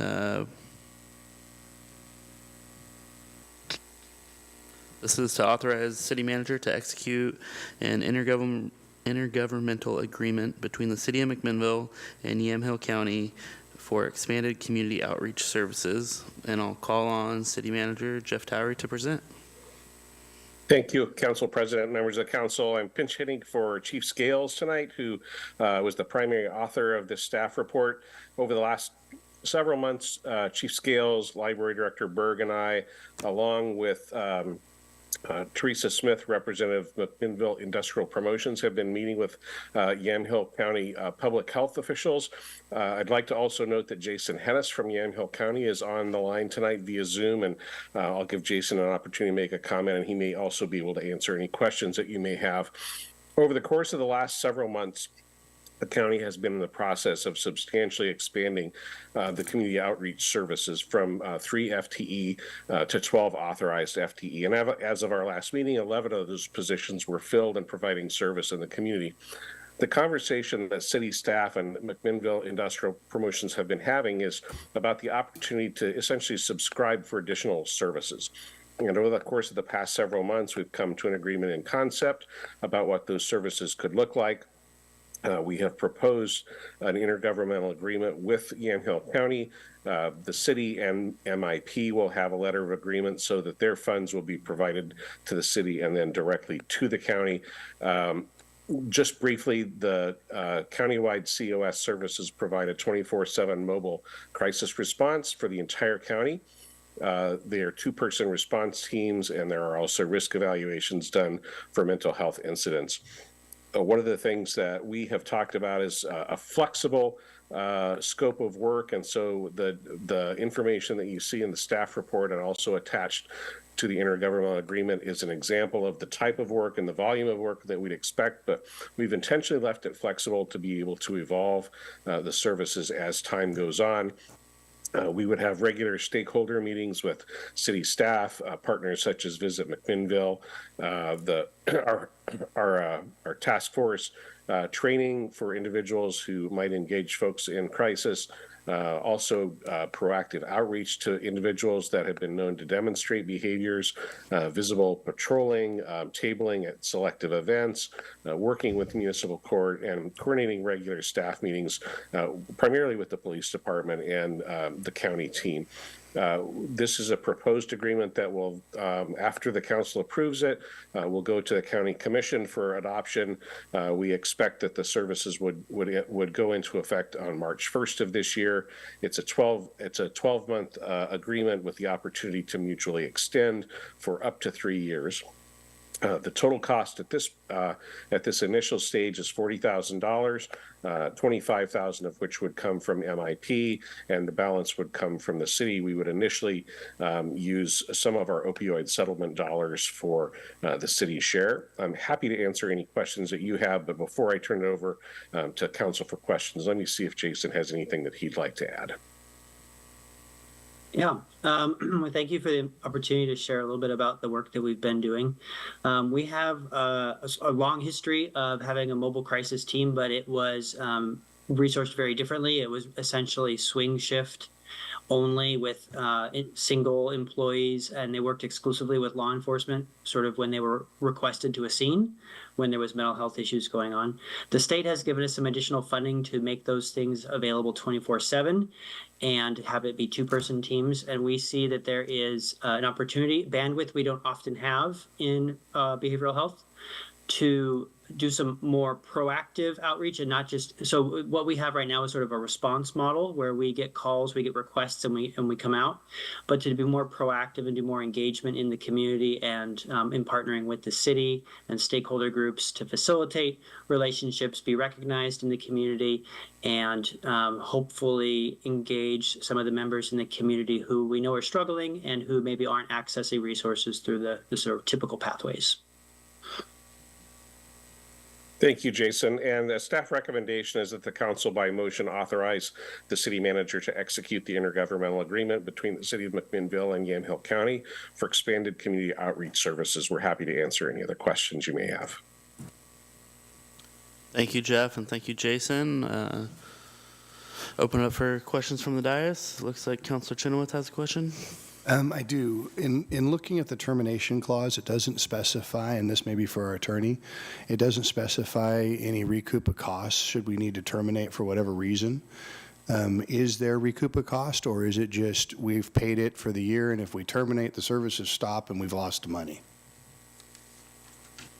Well, our expectation is that we would get services for the amount of money that we pay to the county. So, right, but that's not in the contract. So if we terminate, what are we, that should be spelled out, what's going to come back to us at that point. And I'm not saying, I'm not looking for a termination, but you know, whenever you get into some sort of contract, you need to have an exit plan, an exit ramp and strategy, and that doesn't seem to be included here. Granted, it's only $40,000, but I'd kind of like to see that in there. I'll let David answer that question if he'd like. Sure. So ultimately, the issue is relatively moot, this being an intergovernmental agreement, because in its entirety, it's non-binding. It's directing the intentions of all organizations in these situations. And so the understanding that the money would come back, I think, is clear enough that it covers the situation. Can you, I've not heard that phrase before respond in this context, so can you explain to me what you mean by this is non-binding? This being an intergovernmental agreement, I mean, it just means sort of exactly that. It doesn't use traditional termination clauses. It doesn't use traditional spelled out language as far as things like default and insurance and sort of the gamut of necessary contract minutia. largely because governments are expected to act appropriately as governments. And an intergovernmental agreement then expresses the intention of all parties as clearly as possible, but doesn't bind anybody to the same things as another contract would. Well, that makes sense, only we have a third party that's involved in this contract, Right. that is not an intergovernmental agency. Now, that is another issue. What is going on here with MIP is that MIP is working under a letter of agreement with the city. It's a separate situation there. We've dealt with these in two different agreements, one being the IGA with the county, one being the letter of agreement with MIP. So that one has clear language about what MIP's dollars will be used for, how it will go, how the city will route them, and how the city will act appropriately if the money needs to go back, et cetera. And because of the amount, that won't come before us, that's just something that can be done on this. That's correct. Okay. Okay, I think that answers my questions and concerns. Thank you. All right, any other questions for Jeff or Jason or David from the dais? I have a few. Okay. Counselor Payne. What's the benefit of spending 30 hours a month patrolling only 3rd Street? Or, excuse me, the 3rd Street business area?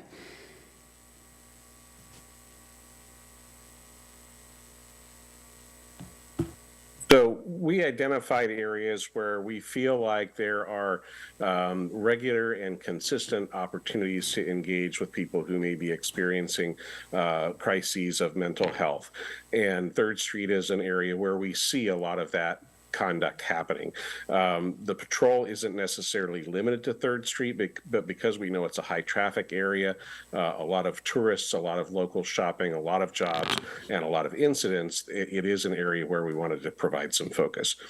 We wouldn't be precluded from, the county wouldn't be precluded from doing outreach in other parts of the community. And in fact, when I talked about this being a flexible scope of service to allow them to be responsive, if there are other parts of town, for instance, or other times of day or other circumstances that would generate the need for additional outreach, then we can either reprogram existing hours in the scope of services or work with the county to figure out how to meet those needs.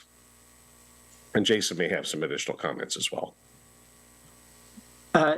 Jeff, I think you covered it, fairly well. It's, we were trying to bring attention to the areas where we thought there might be the most visible need and where a visible presence would have some impact, and that there would be potentially an opportunity to build relationships over time with business owners as well as the community in that area.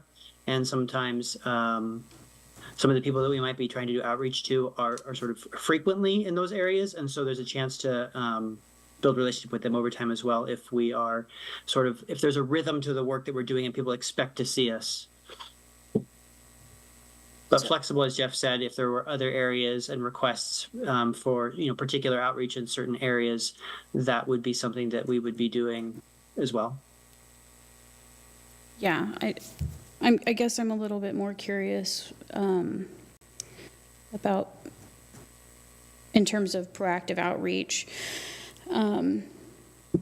in connecting with other service providers that are sort of under the radar, like the Soup Kitchen or First Baptist Church, Saturday morning breakfast and whatnot, where those that have a history or have had a history of experiencing a behavioral mental health crisis have appeared before, whether it's because of lockers or restrooms or phone chargers or whatever accessibility they're trying to seek out. The other thing is the baseball field and sort of on McDaniel and how that can get really chaotic and the impacts of cross-population. So I guess that's more of just a broad level question in terms of community safety, not directly related to the agreement.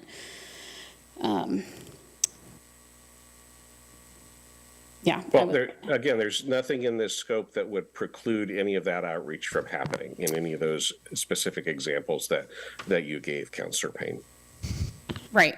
I do wonder,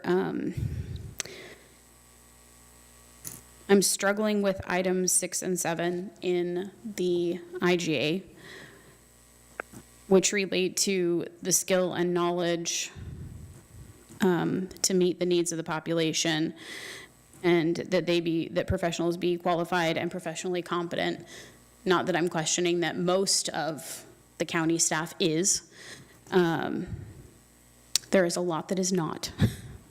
And I'm struggling with those interactions that have already occurred in a non-trauma informed way, where perhaps somebody was lacking training in, I don't know what I'm looking for, I guess opioid use, like to know, is this a behavioral crisis or a substance abuse crisis?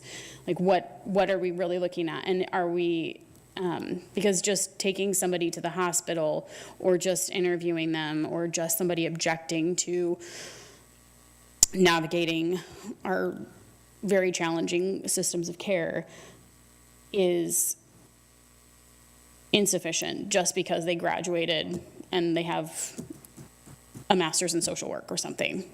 Like, I'm looking for more of the targeted details that are affecting our community today.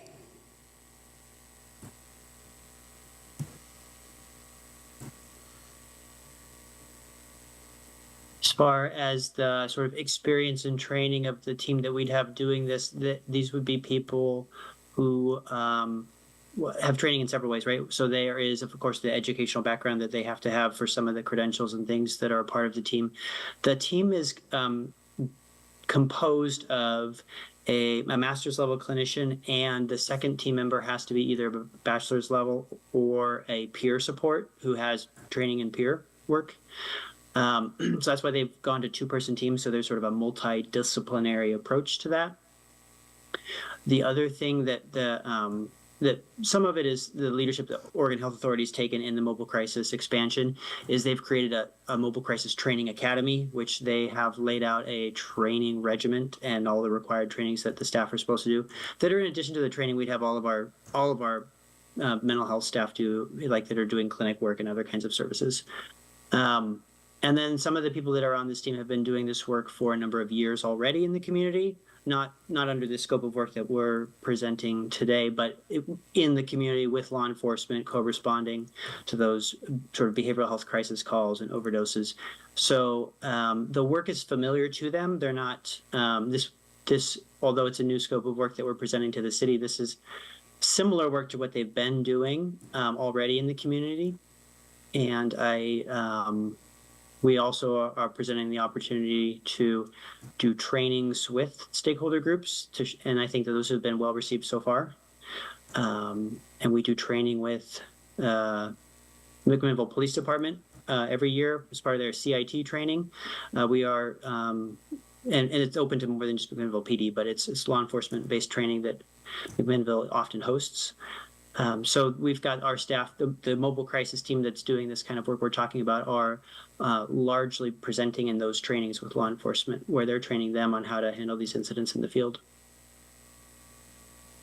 And I don't know if that fully answers your question about the sort of experience that they would have beyond just education. Not related to the crisis response team that would be handling these calls specifically, and sort of like the use of the city of McMinnville's $40,000, so to speak. There's a lot of layers to supporting the community and a lot of layers to supporting our community members that are in need and in crisis. And my experience is interfering with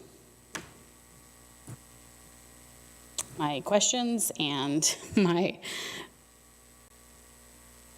with items 6 and 7 in the contract specifically. Any other questions, Councilor Payne? All right, Councilor Chenoweth had one more. Yeah, just to follow up, that's kind of a two-parter, but maybe it's one answer for you, Jeff. You said this was built in with flexibility. So when I look at item 2, and it says, or privately owned business properties, and it calls out specific locations, downtown, Riverside Drive, Marsh Lane, we're not limited to just what's called out in this. It's going to be wherever we're actually, they're not limited to what's called out in there. They're going to go wherever the need actually is manifesting itself, correct?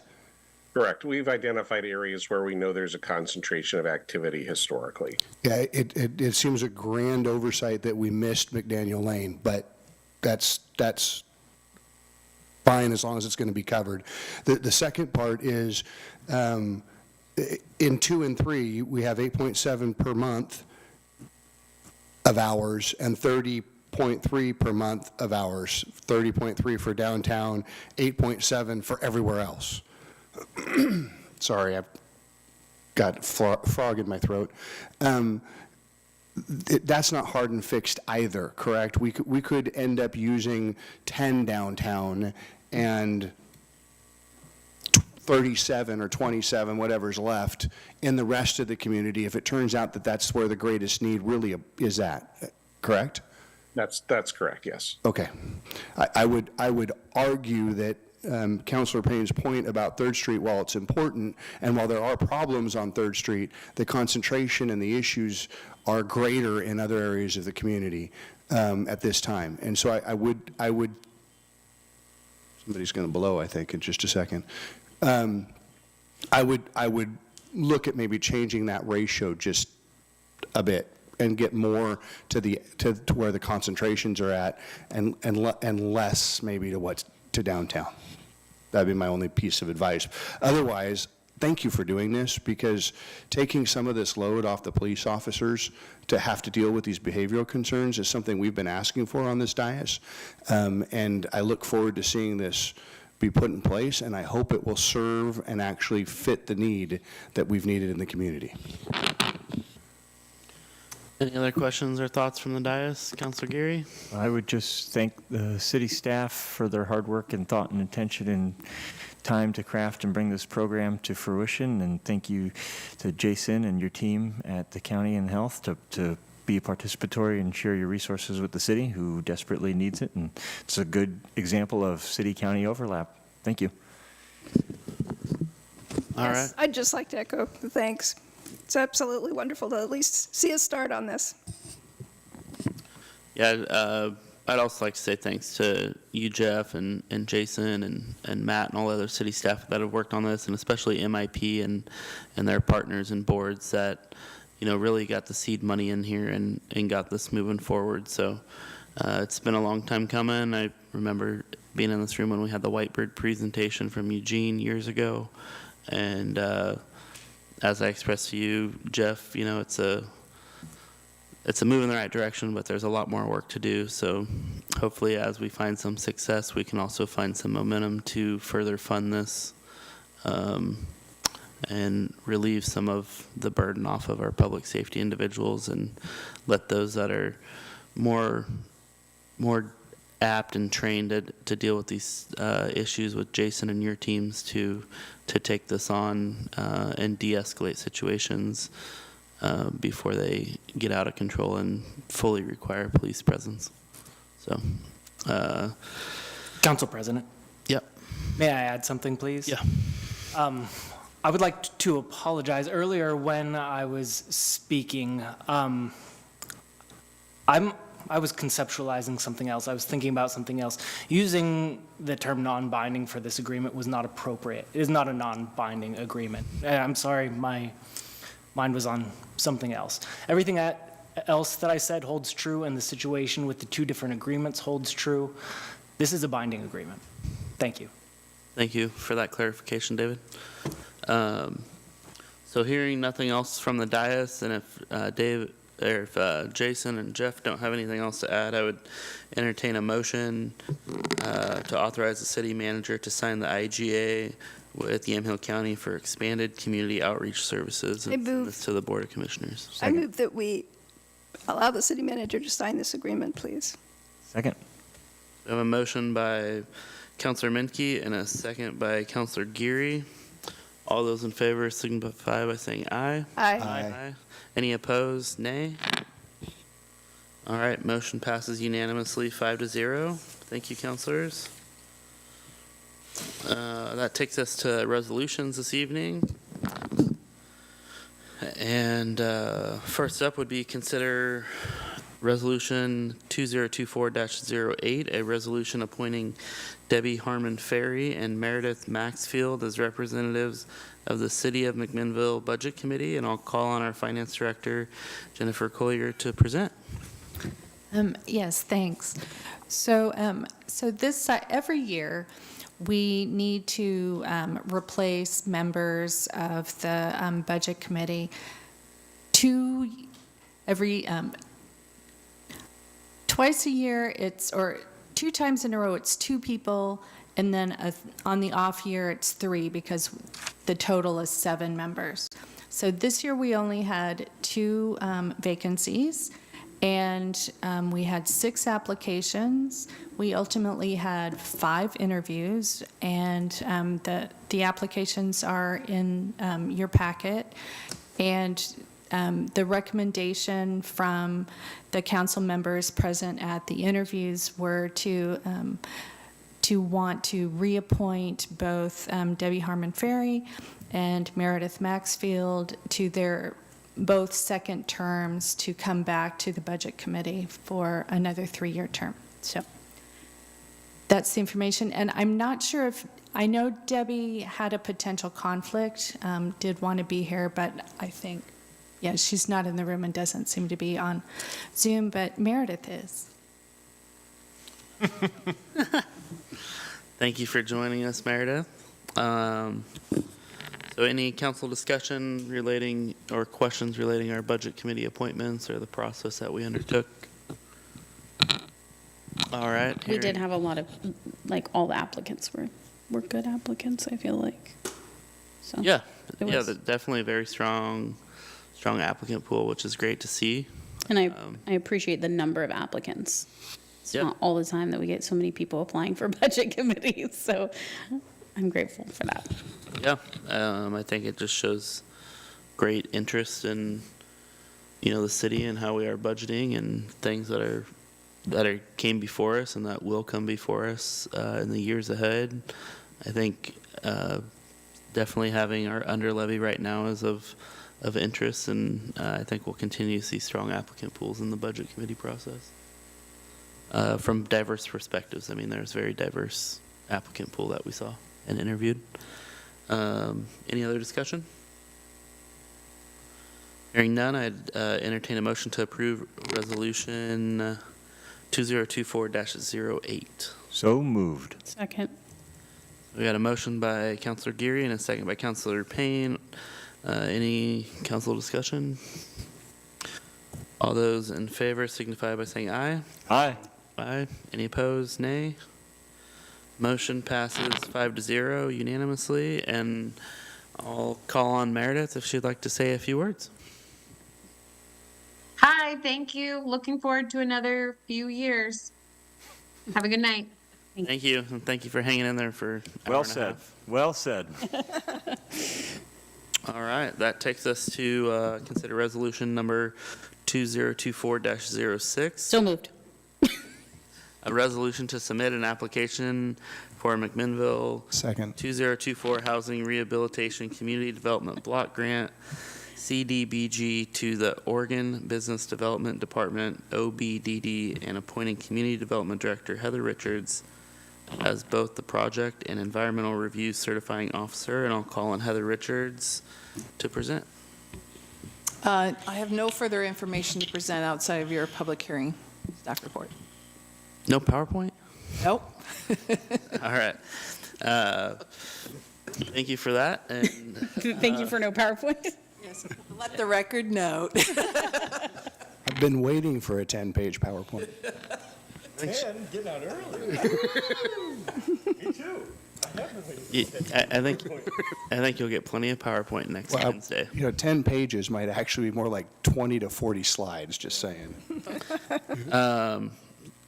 Any further council discussion around this resolution or our budget hearing? Let's vote. All right, motion to approve, I'd entertain a motion to approve resolution 2024-06. So moved. Second.